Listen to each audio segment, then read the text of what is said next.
Everybody.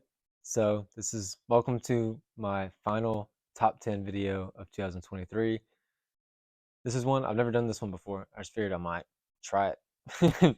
It was really difficult, and I feel like even with this list, like there is some that I'm just like, it's just really hard to put on top. But you'll understand when we get there.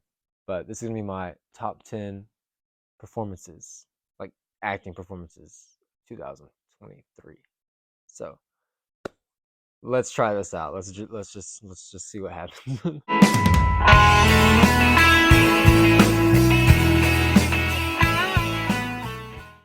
All right. So I didn't realize like how many just great performances there was this year until I started like doing this list because like this person number 10, I knew for sure she'd be higher. And then I was like, I don't know. And then I kept doing it. It's like, oh no, is she gonna make the list? I'm like, she has to make the list. It's Iman Volani as Miss Marvel. Man, she is perfect. I said this in my review. I love Miss Marvel, the TV show. She was great in that, and she really is. She is Miss Marvel. And no matter what you think about the movie The Marvels, everyone says that Iman Volani as Miss Marvel is the charm and the heart of the movie. And it's like, yeah, she is. She's so good. She just brings that character to life so well. And I do wish they got to like showcase a little more of like emotion because there was like the one scene where she was trying to help people and Captain Marvel was like, "Hey, we don't have time for that. Grab who we can and go." And like you saw her like look at her like, "Oh shoot, my hero is not exactly who she seems to be." I wish they got to expand on that a little more in the movie because like the weight like on her face is like, "Oh, like I don't know if my hero is who I think she is." And then like right after that, she kind of goes back to fangirling. So like, I do kind of wish there was like a little bit more to that than there was, but it'd been cool to see her tackle a bit more of that. But anyways, that's number 10. Number 9 is also a Marvel actor, and hey, no matter what happened, how it happened, court case or not, Jonathan Majors, man, is Kang in Ant Man and is Timely in Loki. The same character, but like two separate characters. And he does such a great job at making them different. He Who Remains, Timely, Kang, all of them, you can tell the same person, the same like person, but he brings such a different take to all of them. And specifically, like acting wise, Timely is probably my favorite because of what he does with the voice and the stutter and almost like the innocence of him. It sucks what happened. It does, but you can't deny he's a great actor. So I mean, I had to at least you have to at least give him his flowers, even though he did a crappy thing. Number 8 is Timothy Chalamet as Wonka. Man, he brought everything to me. The music, I've never heard him sing before, so that was new. The dancing, just his chipper, this is gonna happen attitude, and like the voice he does, he just sounds, you know what he is? You know what it is. I don't feel like I need to impersonate it, but you know, I loved it, and I just think he did such a great job. Number 7 is one that I argue should be higher because it's one of the only ones that brought me to tears. uh, Fiona Palomo as Mary in The Journey to Bethlehem. If you haven't seen The Journey to Bethlehem, you should watch it. It's in my top 10 movies also. Growing up in church, in a Christian household, I mean, everyone knows Mary as the mother of Jesus, and everyone knows the Christmas story. But something I had never thought of until this movie was, did Mary even want to get married? Like, the whole being betrothed thing, like, what that meant to like both parties, the man and the female. But like I don't know, like she brought this like I don't I don't know how to say it, but she's just so good. And then also the music, the dancing was awesome. But her song, Mother to a Savior and King, I'm telling you, I was I was in tears at the theater. That's what I was saying. This is one of the only performances that actually brought me to tears. But oh, she did such a good job.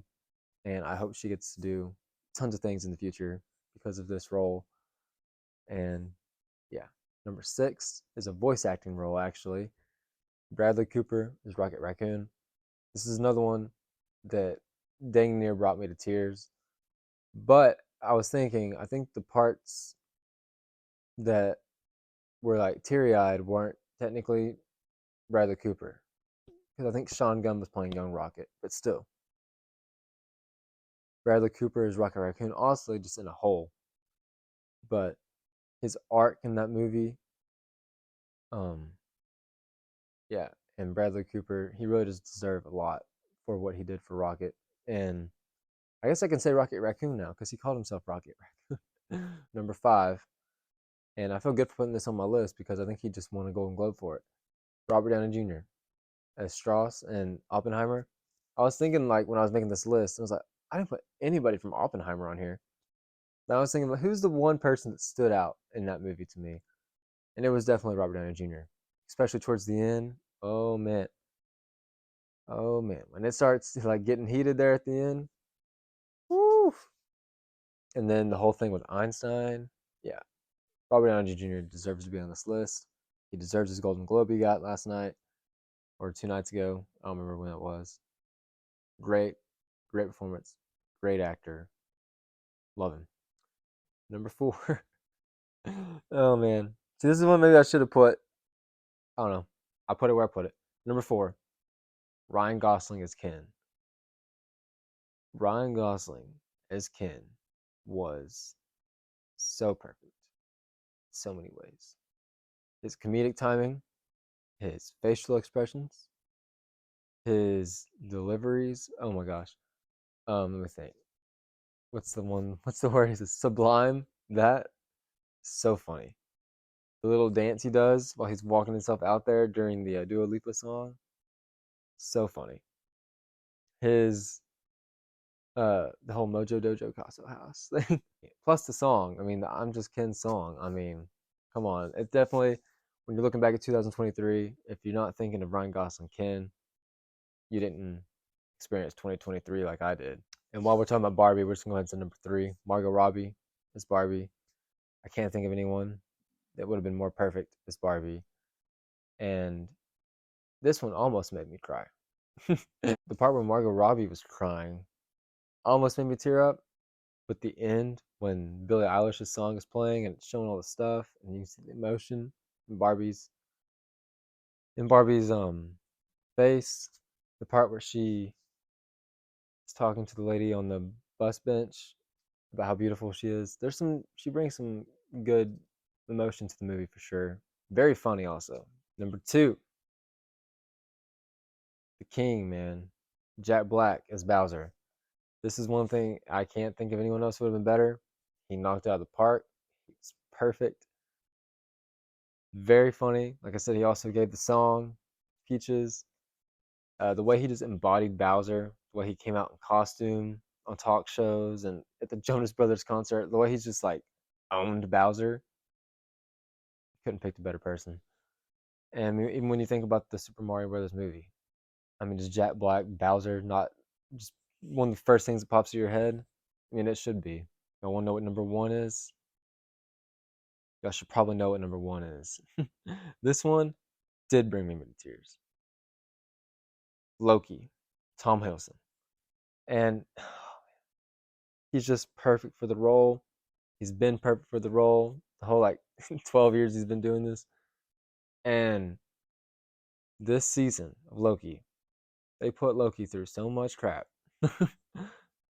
And mainly the episodes where he's away from his team, time slipping, you can see like how much he loves them. And then when spoiler, when he goes in for like to make the final play, like locks himself in there, he's like, "This is for all of us," that line he gives. Oh man, oh man. And then there's the scene when him and Mobius are discussing what he should do, like when he time slips back into that interview. Oh, and then the scene where he's talking to Sylvie at the bar. There's just so much in that last episode. Tom Hiddleston is the standout performance of the year for me. I can't think of 2023 without Loki season two, without Tom Hiddleston. I just can't. And I'm sure there's some other movies that I've missed that are like movies. Maybe some like A24 movies where people are like, oh man, you missed that one. Yeah, well, guess what? I didn't watch that one. So, like the Scorsese movie with Leonardo DiCaprio, I'm sure there were some killer performances in that movie. I didn't watch that movie though, so I can't weigh in. You have to let me know in the comment section below who your standout performances were this past year. And yeah, let me know if you agree with any of the ones on my list. If you don't agree with some of the ones on my list, you're free to tell me. I don't care because I've already made my list and I've already said it. So thank you for checking this video out. Leave a like, subscribe, check out some other top 10s, and I'll see you next time.